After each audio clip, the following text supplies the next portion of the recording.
Nahum, chapter 1. The burden of Nineveh, the book of the vision of Nahum the Elkoshite. God is jealous, and the Lord revengeth. The Lord revengeth, and is furious. The Lord will take vengeance on his adversaries, and he reserveth wrath for his enemies. The Lord is slow to anger, and great in power, and will not at all acquit the wicked. The Lord hath his way in the whirlwind and in the storm, and the clouds are the dust of his feet. He rebuketh the sea, and maketh it dry, and drieth up all the rivers. Bashan languisheth, and Carmel and the flower of Lebanon languisheth. The mountains quake at him, and the hills melt, and the earth is burned at his presence, yea, the world and all that dwell therein. Who can stand before his indignation, and who can abide in the fierceness of his anger? His fury is poured out like fire, and the rocks are thrown down by him. The Lord is good, a stronghold in the day of trouble, and he knoweth them that trust in him. But with an overrunning flood he will make an utter end of the place thereof, and darkness shall pursue his enemies. What do ye imagine against the Lord? He will make an utter end. Affliction shall not rise up the second time. For while they be folden together as thorns, and while they are drunken as drunkards, they shall be devoured as stubble fully dry. There is one come out of thee that imagineth evil against the Lord, a wicked counselor. Thus saith the Lord, though they be quiet, and likewise many, yet thus shall they be cut down when he shall pass through. Though I have afflicted thee, I will afflict thee no more. For now will I break his yoke from off thee, and will burst thy bonds in sunder. And the Lord hath given a commandment concerning thee, that no more of thy name be sown. Out of the house of thy gods will I cut off the graven image and the molten image. I will make thy grave, for thou art vile. Behold upon the mountains the feet of him that bringeth good tidings, that publisheth peace. O Judah, keep thy solemn feasts, perform thy vows, for the wicked shall no more pass through thee. He is utterly cut off. Chapter 2. He that dasheth in pieces is come up before thy face. Keep the munition, watch the way, make thy loins strong. Fortify thy power mightily, for the Lord hath turned away the excellency of Jacob as the excellency of Israel. For the emptiers have emptied them out, and marred their vine branches.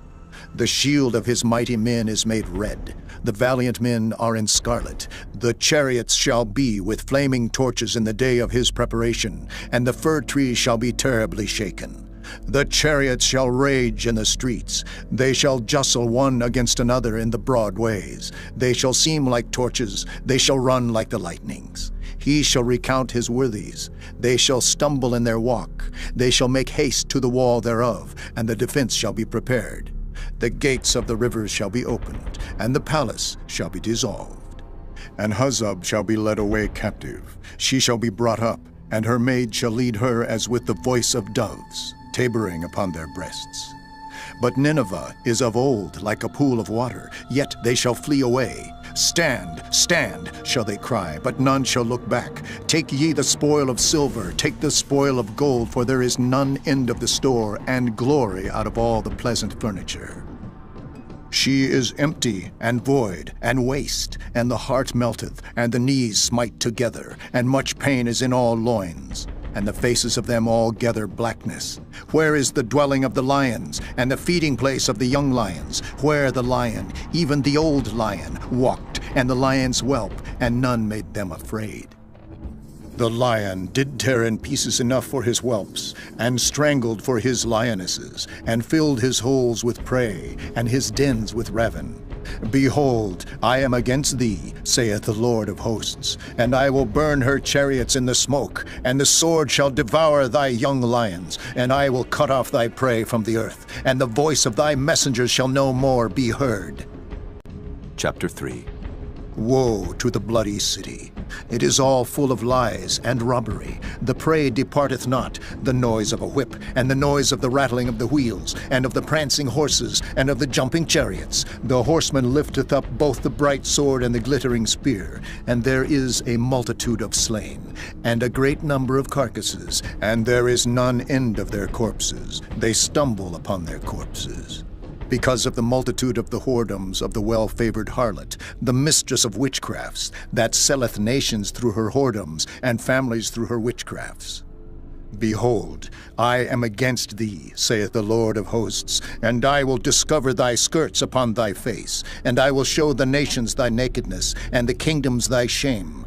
And I will cast abominable filth upon thee, and make thee vile, and will set thee as a gazing stock. And it shall come to pass that all they that look upon thee shall flee from thee, and say, Nineveh is laid waste, who will bemoan her? Whence shall I seek comforters for thee? Art thou better than populous No, that was situate among the rivers, that had the waters round about it, whose rampart was the sea, and her wall was from the sea? Ethiopia and Egypt were her strength, and it was infinite. Put and Lubim were thy helpers. Yet was she carried away. She went into captivity. Her young children also were dashed in pieces at the top of all the streets, and they cast lots for her honorable men, and all her great men were bound in chains. Thou also shalt be drunken, thou shalt be hid, thou also shalt seek strength because of the enemy. All thy strongholds shall be like fig trees, with the first striped figs. If they be shaken, they shall even fall into the mouth of the eater. Behold, thy people in the midst of thee are women. The gates of thy land shall be set wide open unto thine enemies. The fire shall devour thy bars. Draw thee waters for the siege. Fortify thy strongholds. Go into clay, and tread the mortar. Make strong the brick kiln. There shall the fire devour thee. The sword shall cut thee off. It shall eat thee up like the cankerworm. Make thyself many as the cankerworm. Make thyself many as the locusts. Thou hast multiplied thy merchants above the stars of heaven. The cankerworm spoileth and flieth away. Thy crowned are as the locusts, and thy captains as the great grasshoppers, which camp in the hedges in the cold day. But when the sun ariseth, they flee away, and their place is not known where they are. Thy shepherds slumber, O king of Assyria. Thy nobles shall dwell in the dust. Thy people is scattered upon the mountains, and no man gathereth them. There is no healing of thy bruise. Thy wound is grievous. All that hear the bruit of thee shall clap the hands over thee. For upon whom hath not thy wickedness passed continually?